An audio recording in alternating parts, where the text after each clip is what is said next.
एक आदमी अनजाने में पीपल्स द्वीप पहुंचा। उसका शरीर रस्सियों से बंधा था। उसके 35 गज कैनवास जूते भी बंद थे। तभी पॉल ने जोरदार आवाज में लकड़ी खींची जो उखड़ गई। खड़ा होकर उसे लगा कि वह सपना देख रहा है। जनरल एक शानदार घोड़े पर सवार होकर भाला लिए हमले की ओर तेजी से बढ़ रहे थे। कुछ सैनिक हुक फेंककर पॉल के मोटे नितंबों को पकड़ते और जोर से खींचते हैं।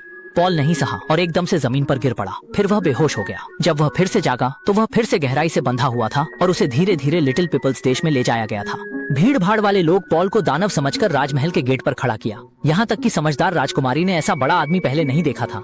दूसरे दिन पॉल खेत में गया और गाड़ी खींचना शुरू किया। तभी दुश्मन हथियारों ने राजमहल पर हमला किया। जनरल ने तुरंत दिशा पलटने का निर्णय लिया। जनरल ने पॉल को नियंत्रित कर राजमहल वापसी का आदेश दिया। पॉल ने जियोस का अनुसरण करते 60 किमी सेकंड की गति से बढ़ा। फिर जनरल ने चुप रहने को कहा। जनरल ने राजकुमारी बचाने, कूदने और सैनिकों को बिना हस्तक्षेप रोकने का आदेश दिया। कोकारल जानता था जनरल फैंसी बोल रहे हैं, इसलिए पॉल की कैद खोलकर मदद करने को कहा। इस संकट में पॉल पहले पहुंचे। 2 हथियारों को पकड़कर पीटकर तालाब में फेंक दिए और जनरल पहुंचने पर राजकुमारी को बचा लिया। लड़ाई खत्म होने पर राजकुमारी ने पॉल का आभार व्यक्त किया। राजा आग से जलते महल में फंसे थे, इसलिए पॉल उन्हें बचाने वापस गया, लेकिन वह आग में हाथ जल गया। स्थिति के होते उसने अपना बड़ा पैंट उतार दिया। तभी एक पीला पानी का बूंद फूटा और थोड़े ही समय में आग पूरी तरह से बुझ गई। स्वाद अच्छा नहीं था पर प्रभाव ठीक था। प्रतिस्पर्धी और जीत की इच्छा वाले जनरल ने महसूस किया। आदमी ने सिर मुड़ लिया। बची फूगन जनरल पर सौंप दी गई। जब राजा उतरे वहाँ बिल्कुल भी माहौल नहीं था, केवल नागागू की गंध थी। सौभाग्य से राजा नाराज नहीं हुए, बल्कि पुरुष को उद्धारकर्ता के रूप में माना। इसके लिए रात को मेज सजाई गई तो आदमी ने पूरी फल प्लेट उठाकर सीधे मुंह में डाल दी। लगता था दांत में फंस नहीं रही थी, हड्डी चबा रहा था। आधे दिन नहीं खाया पर उसकी झगड़ने की क्षमता पर असर नहीं पड़ा। वह कड़े ढंग से ऑल्टमन कहकर तानाशाही छोटे राक्षस अन्याय करते। इतना कहकर खुद विश्वास करने लगा। छोटे लोग उसे ईर्ष्या से देखते थे।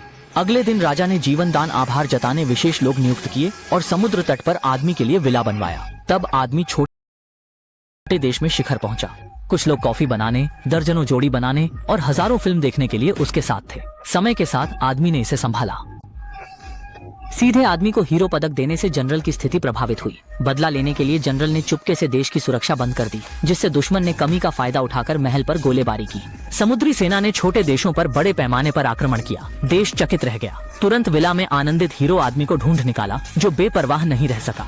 वह समझ लेने राजा के सामने जाने लगा, पर जनरल ने बेरहम कहकर कहा कि आदमी कुछ नहीं। मजबूरी में उसने मजबूती से आगे बढ़ने का फैसला किया। उसने विशाल लाल छोटी आस्तीन वाली कपड़े और 48 साइज के बड़े जूते उतार दिए। फिर समुद्र की ओर चल पड़ा। जब वह दुश्मनों के पास पहुंचा, आदमी ने हमला नहीं किया, बल्कि दोस्ती का हाथ बढ़ाया। वह दुश्मन को समझाने की कोशिश कर रहा था कि वे मेरे साथ खेल रहे हैं। बड़े इशारे से अनगिनत गोले उसकी ओर आए, पर वे अचानक उसके शरीर पर ही लग गए। लेकिन यह केवल निशान छोड़ गया, शरीर पर कोई चोट नहीं। तुरंत बाद आदमी ने अपना पेट फूला लिया और गोले पलटकर लौट आए। हैरान दुश्मन समुद्र में कूदने लगे। पूछती दुश्मन सेना को भागते देखकर छोटे पांग नहीं सोच पाए कि वह कितना काबिल है। इसके बाद उसने दोनों हाथों को समुद्र में फैलाया और सभी जहाजों के रस्सियों को पकड़ लिया। एक पल में सैकड़ों युद्धपोत इस लड़ाई के बाद नियंत्रण खो बैठे। छोटे पांग एक सुपर हीरो बनकर छोटे लोगों के देश में उनके पोस्टर थे। उनके ब्रांड के कपड़े बिकते थे और बाल कटवाने में भी 3 टोनी मास्टर थे। यह जीवन का चरम था। छोटे पांग के अधिक उपयोग से जनरल काफी नाराज होकर दुश्मन देश में पलायन किया और वहाँ दूसरी पक्ष से इसकी सजावट में मदद मांगी। इस बीच छोटे पांग खतरे से अनजान थे। अलार्म बजते ही लोग बिखरकर भागने लगे। इसके बाद एक लाल अंडा आया जिसमें उत्पात किए जनरल बैठे थे। उन्होंने छोटे पांग के साथ एक एक लड़ाई की इच्छा जताई, लेकिन छोटे पांग ने उसका अजीब रूप देखकर लगभग हंस दिया। अनायास अगले सेकंड मशीन की गोली खत्म होकर तुरंत बदलने लगी। एक पलक झपकते ही वह छोटे पांग से काफी आगे निकल गया। छोटे पांग ने हमला शुरू किया। अपेक्षा के विपरीत वह नहीं हिला और रोबोट ने बिना झिझक सीधे मुक्का मारा। कमर का बेल्ट पकड़कर उसे हवा में हिलाया। इससे ऊंचाई से डरते छोटे पांग डरकर पीला हो गया। वह मजबूर होकर समर्पण कर सकता था, जिससे छोटे लोगों में निराशा हुई। इसलिए उन्होंने उसे बोट पर बांधकर देश से निष्कासित कर दिया। वह सोच रहा था शासन खत्म हो गया, लेकिन वह तुरंत कप में फंस गया। जब उसने आंखें खोली तो उसके शरीर पर राजकुमारी की पोशाक थी, जिससे वह भ्रमित था। कमरा अचानक कांपने लगा। तुरंत एक विशालांग लड़की दरवाजा खोलकर आई। शियाओ पांग दैत्यों के देश में था। डरकर उसने चिल्लाया, पर उसका मुंह दूध बोतल के निप्पल से बंद हो गया। लड़की ने तुरंत डकार और हिचकी लगाई, बहुत आनंद लिया और डायपर पहनाया। शियाओ पांग ने सोचा अपनी बाकी जिंदगी इसी तरह बिताने का है, लेकिन लघु लोगों के देश के काल ने अचानक बताया कि वहाँ एक महिला आई है।